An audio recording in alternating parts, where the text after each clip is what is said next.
오늘의 말씀. 오늘 말씀 본문은 누가복음 22장 31절에서 34절, 39절에서 40절, 42절에서 46절까지입니다. 시몬아, 시몬아, 보라, 사탄이 너희를 밀가부르듯 하려고 요구하였으나, 그러나 내가 너를 위하여 내 믿음이 떨어지지 않기를 기도하였노니, 너는 돌이킨 후에 내 형제를 굳게 하라.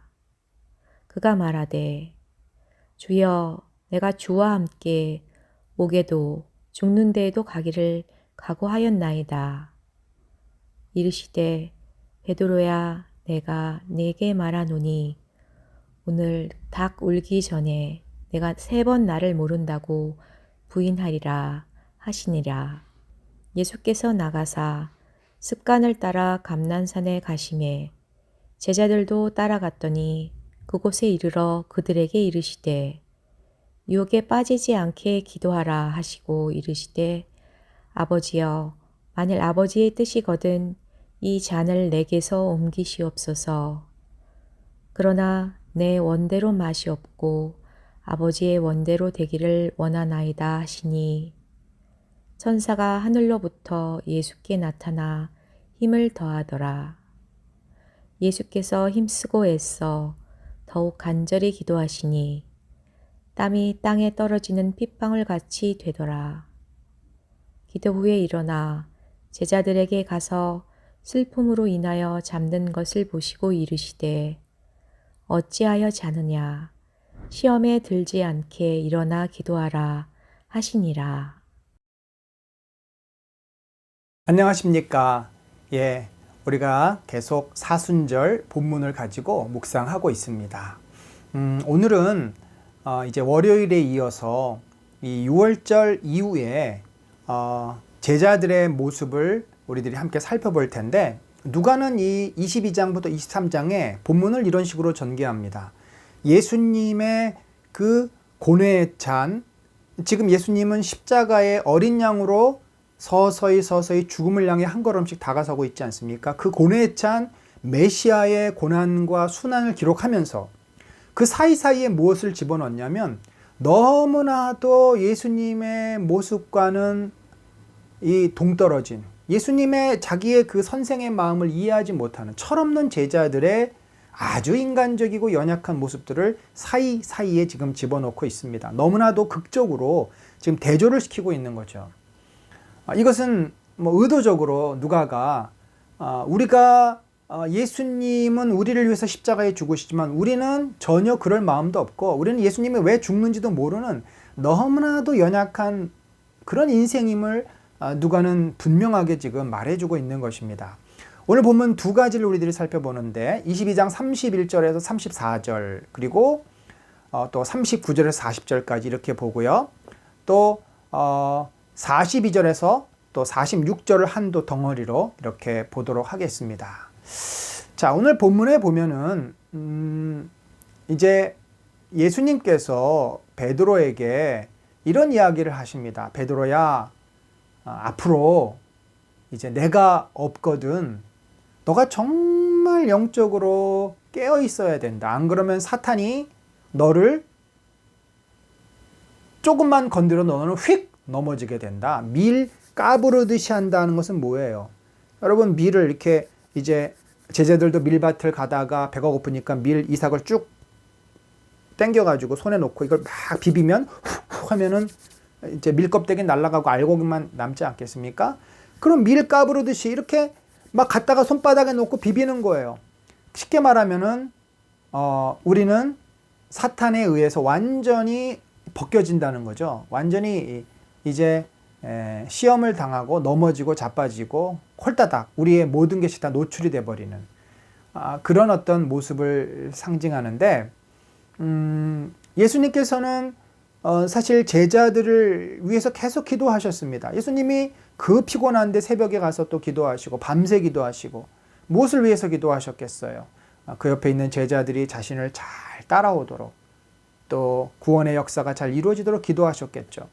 그래서 사실은 베드로가 주는 그리스도시요 하나님의 살아계신 아들이시니다라는 고백을 할 만큼 그런 어떤 믿음의 모습을 보인 것이지, 베드로의 진짜 모습은 사실 3년 따라다녔다고 사람이 금방 바뀝니까? 절대 안 바뀝니다. 예.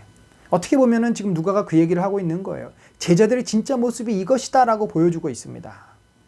그래서 너는 앞으로 긴장하고 영적으로 깨어있지 않으면 얼마든지 사탄에 의해서 너가 놀이객감이 되고 사탄에 의해서 넘어지게 되고 날아가게 되고 자빠지게 되고 뭐 그렇게 된다는 얘기를 하는 겁니다. 굉장히 중요한 경고죠. 그러면서 또 너가 이제 이 사건이 다 지나고 나중에 되면은 너의 형제들, 네가 섬기는 자들, 네가 목회하는 자들을 위해서도 이렇게 기도해야 한다. 그러니까 지금 이게 무슨 말인지를 베드로는 잘 모르는 거죠. 나중에 다 이제 이해를 하게 됩니다. 그랬더니 베드로가 역시 뜬금포입니다. 주님, 무슨 소리예요? 저는 주님과 함께 죽는 자리까지도 갈 겁니다. 옥에도 당연히 제가 갇히고요. 주님 죽으시면 저도 죽을 겁니다. 얼마나 허풍이 셉니까? 이 옥은 고사하고 그 심판장에도 두려워서 멀리 숨어 있다가 결국 나중에 저주하면서 내가 저런 놈 어떻게 알아? 부인했다고 성경은 보고를 합니다. 그랬을 때 예수님께서 베드로야, 너는 너 자신에 대해서 너무나 모르고 있다. 네가 얼마나 약한 자인지, 네가 얼마나 나 중심적인 자인지, 너가 얼마나 너를 위해서 사는 사람인지 모르는구나. 너의 진짜 모습은 조금만 어려움이 생기면 나를 부인하는 그런 사람이다. 내가 오늘 닭 울기 전에, 새벽이 오기 전에 밤새 그 사이에 나를 3번 부인할 거다. 3번이라고 하는 완전 숫자죠. 완전히 대충도 아닙니다. 완전히 예수님을 모른다고 할 것이다. 여러분, 우리가 한시라도 긴장을 늦추면 우리는 쉽게 사단에 넘어갑니다. 절대 우리가 잊어버리면 안 되는 게 뭐냐면 내 믿음이 이 정도야. 나는 이 정도 됐어. 여러분, 그런 건 없어요. 그러니까 아무리 높이 산에 올라갔어도 발 한 번 잘못 디디면 낭떠러지로 쭉 떨어지는 겁니다. 이렇게 산에 올라갔으니까 절대 밑으로 안 떨어지는 법은 없다는 거예요. 물론 우리가 떨어지면 떨어지죠. 떨어질 때가 있지만 믿음이 있는 자는 바로 회개하고 다시 또 올라갑니다만, 언제든지 인생은 죄 앞에 쉽게 무너질 수 있습니다. 절대 자만하면 안 됩니다.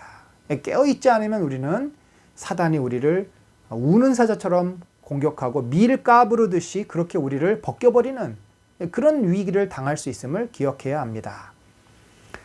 자, 이 본문 이후에 예수님은 평소처럼 제자들과 함께 감람산, 그러니까 예루살렘 성에서 내려오셔서 반대편 산 위로 올라가신 거죠. 그러니까 예루살렘 성과 감람산을 이렇게 마주보고 있으니 여기서 내려오셔가지고 바로 건너서 위쪽으로 쭉 올라가신 거예요.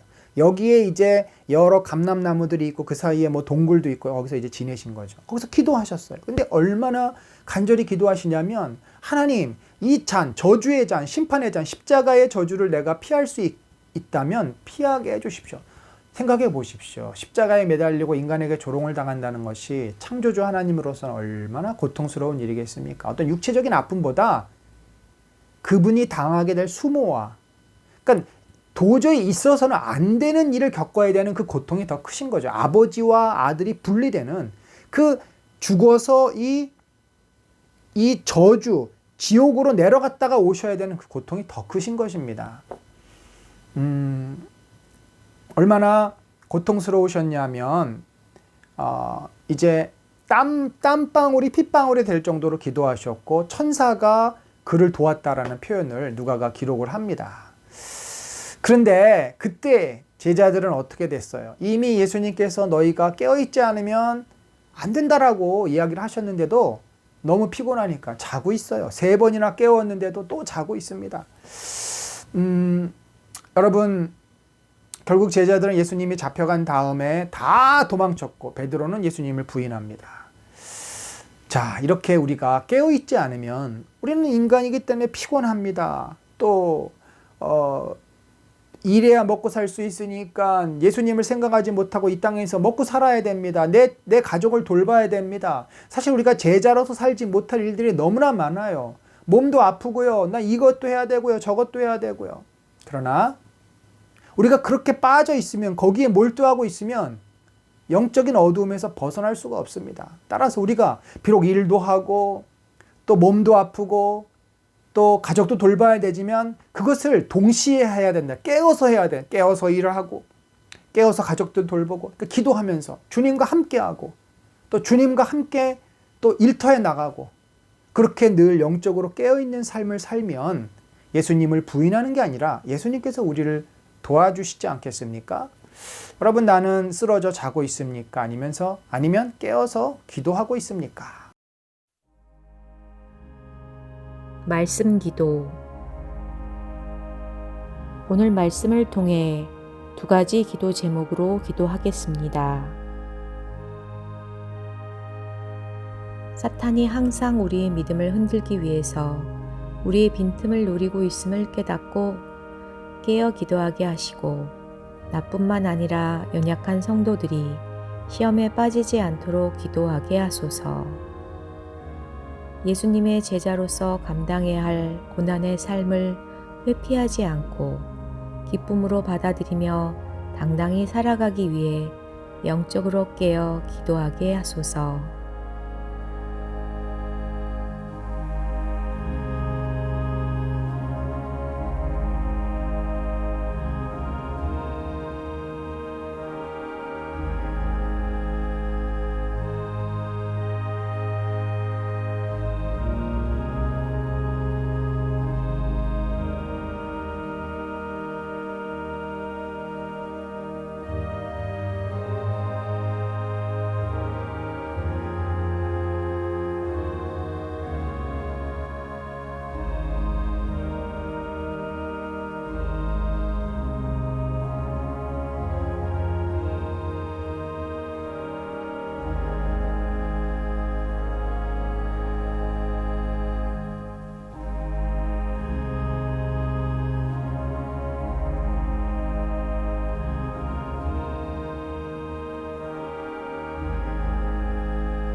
중보기도.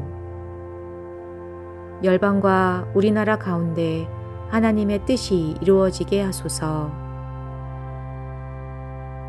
이재옥 선교사님 부부가 코로나로부터 회복된 이후 후유증 없이 더욱 건강하게 사역하고 은배아 지역의 장애인들이 살 수 있는 기반을 마련하기 위한 부지 획득과 목축과 농사를 위한 시설을 잘 구축하게 하소서.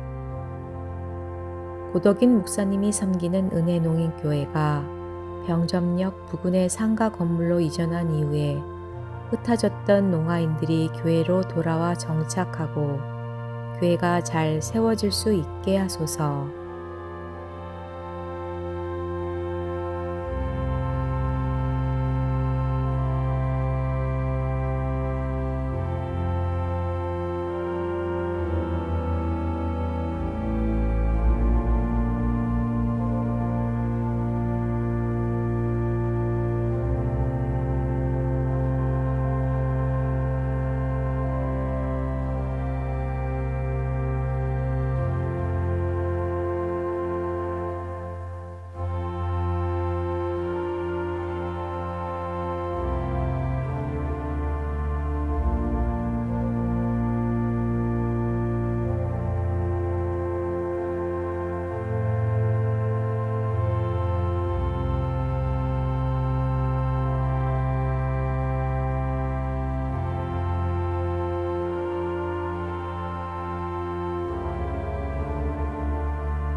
우리 교회가 하나님께 영광을 돌리는 하나님의 나라가 되게 하소서. 예수님께서 하나님의 뜻을 이루기 위해 진심으로 피하시고 싶으셨던 십자가의 저주를 감당하신 것처럼 하나님의 뜻을 이루기 위하여 나의 생각을 내려놓고 하나님의 이끄심에 순종하게 하소서.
4월 24일 있을 중직자 선거를 통해 하나님을 경외하고 예수님을 사랑하여 교회와 성도들을 성전으로 세우기 위해 기쁨으로 헌신하는 집사님들이 주님의 은혜 가운데 잘 뽑혀지게 하소서.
장중영 아버님이 잘 걷고 인지 기능이 좋아지게 하시며 안명진 집사님의 어머님 척추골절로 인한 통증을 없애주시고 치료 잘 되게 하시며 아버님의 불면증, 관절 통증이 사라지게 하시고 이경숙 권사님이 치료받는 신약 항암제가 효과 있게 하시며 영규리 집사님 아버님의 협심증이 잘 회복되고 구원의 확신 가운데 평안을 누리게 하소서. 장은의 자매의 골절된 발가락이 잘 붙고 늘어난 발목인데도 잘 치료되게 하소서. 오미크론에 감염된 성도들과 가족들이 후유증 없이 잘 회복되게 하소서.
하나님과 깊게 교제하는 30분 영성 기도를 통해 우리를 사랑으로 인도하시는 예수님의 은혜를 누리시기 바랍니다. 오늘도 주님과 동행하는 하루 되세요.